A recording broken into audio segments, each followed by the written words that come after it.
Joining us now with insight to help you file your post-hurricane claims is Mark Freelander. He is the Director of Corporate Communications for the Insurance Information Institute, which empowers consumers with the information that they need to make educated decisions and manage risk. Hello, welcome to the show. So, first question for you, what steps should you take after the storm passes? First of all, we always say safety first. If you're able to get access to your home, try to capture the damage with photos or video, and then begin the claim process. Many insurers now have mobile apps where you could file the claims on your phone. Makes it really simple to start the process. But you want to start the claim process as soon as possible with your insurer. If you have problems reaching your insurer, call your insurance agent, whatever the easiest way is for you. But mobile apps are a great way to get the claim process going. And talk to us about FEMA versus insurance. When would FEMA kick in for those who already have insurance policies? Number one, FEMA is not insurance. You could never guarantee you're going to get access to any emergency funds from FEMA. So that's why insurance is so important. But if you do need FEMA help, typically it will cover above what you have in your insurance policy. That's actually a change in their regulations. So FEMA will provide some funding above what your limits are on your insurance policy if you're underinsured. But once again, it's better to have financial protection through insurance than assume you're going to get some help from FEMA. It's very good information. Also, how can you plan ahead so the claim process just goes smoother? It's so important to have a home inventory with photos and video of all your possessions, a list of all your possessions. It makes the claim process so much smoother. And if you could store that information in the cloud or another place where you could easily access it after the storm, makes it much simpler for your claim, because you're going to be able to prove I had this in my home before the damage, and now this is what it looks like after the storm.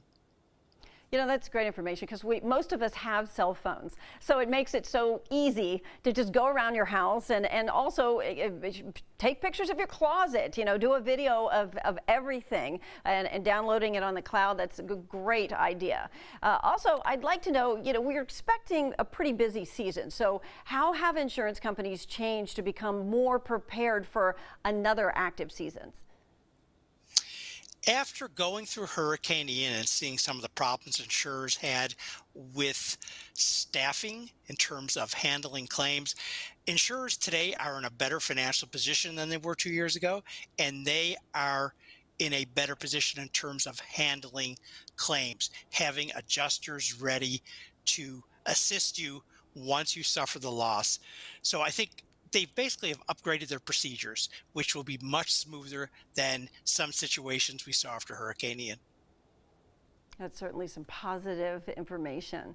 So what other problems, not our typical situations, but maybe unique problems, could homeowners run into after a storm, and how should they handle them? For example, well, I was just thinking, like if your insurance company files bankruptcy after a claim, what's the recourse for the homeowner? The good news is Florida has backstops for worst case scenarios. If for some reason your company was declared insolvent because it couldn't handle the high volume of claims, there is something in Florida called the Florida Insurance Guarantee Association. It covers all claims for companies that go out of business. So your claim will be covered no matter what. If something happens to your insurer, FIGA has your back, and the claims will be handled by the association. The Florida Insurance Guarantee Association. Folks, write that down just if you need to. And also, how do you know if your insurer is financially stable to cover the storm losses? Insurers all get financial ratings. You could call your agent and ask for details. They could even give you a report on the company. They're either rated typically by AM Best, which is a global rating agency, or a domestic rating agency called Dematech. And you want to make sure you have your insurance with a company that is at least A-rated. A-rated companies typically are scrutinized very carefully by the rating agencies, and they are told that they have the financial withdrawal. I'm sorry, I got the wrong term there. They are in the financial position to cover claims. That's why they have that A rating. They are financially solid. They can pay their claims. Thank you so much, Mark Freelander, for this incredibly useful and valuable information as we step into the hurricane season. Mark is the Director of Corporate Communications for the Insurance Information Institute, for your insight. Thanks so much.